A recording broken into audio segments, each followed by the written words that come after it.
Bună ziua, oameni buni! Asta e al doilea video de pe canal. Vreau să vă arăt slime-urile. Cel verde care l-am făcut în video.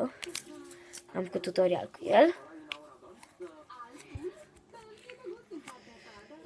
Și vă voi prezenta. Ăsta nu se întinde foarte tare, dar în schimb ăsta alb, care e fără colorant, se întinde mai mult, mult mai mult.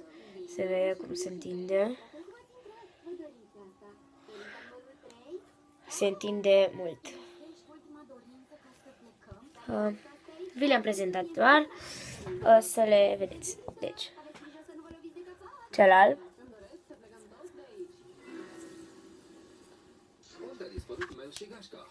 Ok, îl punem în cutiuță. Asta-i. Și îl păstrez într-o cutiuță de plastic ca să nu se usuce.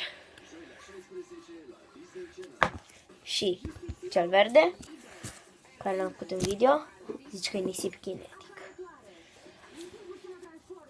O să facem și nisip kinetic, probabil. Pentru că zici că chiar e nisip kinetic, așa arată. În fine.